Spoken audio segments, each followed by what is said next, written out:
ఇక పద్మశాలిలకు ప్రాధాన్యతనట వారి అభివృద్ధికి 2 కోట్లు మంజూరు చేయించిన 2 కోట్లు మంజూరు చేయించినట అన్న ధర్మపురి అరవింద్ గారు.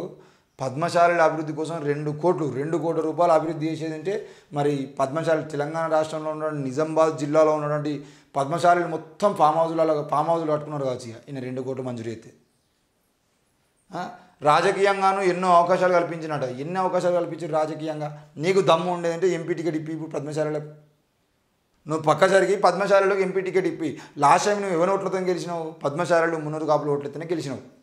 మరి పద్మశాలలో 300 కాపులు ఓట్లెత్తే గెలిచినప్పుడు ఆ పద్మశాలి బిడ్డకు కొనికి కూర్చోబెట్టి ఇంకో పలానా సీటు పద్మశాలికి ఇప్పిస్తున్నా, నా సీటు నేను త్యాగం చేస్తున్నా, నా సీట్లో పద్మశాలి వ్యక్తిని నిలబెడుతున్నా, పద్మశాలకు మనం ఓటేసి గెలిపించుకోవాలని చెప్పేసి మాట్లాడు. అంత ప్రాధాన్యత ఇచ్చడం అయితే సీటు మాత్రం ఎందుకు ఇస్తారు అంటే నువ్వు ఇచ్చే 2 కోట్ల రూపాయలకు సంబంధించిన విషయంలో వాళ్ళందరూ నీకు ఓట్లు వేయాలి తప్ప ఎట్టి పరిస్థితుల్లో కూడా వాళ్ళకి వేరే అవకాశాలు ఉండయా? నువ్వు రాజకీయంగా ఓ ఎమ్మెల్సీ ఇప్పించేది లేదు, లేదంటే ఓ ఎంపీ ఇప్పించేది లేదు, ఓ టికెట్ ఇప్పించేది లేదు, ఏది లేదు. 24 గంటల పాటు పద్మశాలిలకు నేను అది చేసిన అని చెప్తారు తప్ప అసలు ఈ 2 కోట్ల రూపాయలు కూడా ఈయన ఎందుకు ఇచ్చిండు ఆ విషయం తెలుసుకోవాలి. అసలు 2 కోట్ల రూపాయలు ఈయన వాళ్ళ అభివృద్ధి కోసం ఎంతమంది పద్మశాలి బిడ్డలకు ఈరోజు అమెరికానో ఆస్ట్రేలియానో పోతా అంటే నీ జేబులోకి ₹1 ఇచ్చినావు. ఎంతమంది పద్మశాలి బిడ్డలకు ఈరోజు నిజామాబాద్లో ఉద్యోగాల కల్పన కోసం వాళ్ళకు అండగా నిలబడ్డావు, ఉపాధి కోసం వాళ్ళకు సపోర్ట్ చేసినావు. ఈరోజు పద్మశాలిల జీవితాలు ఆత్మహత్య చేసుకున్న పరిస్థితుల్లో ఉండంటే వాళ్ళకు కొత్తగా మగ్గాలు పెట్టుకోవడం కోసం ఎంతమంది ప్రయత్నం చేసినావు?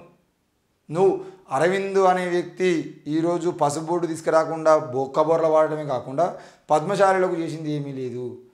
రాష్ట్ర వ్యాప్తంగా ఉన్న పద్మశాలను బీజేపీ ఓట్ల కోసమే వాడుకుంటుంది.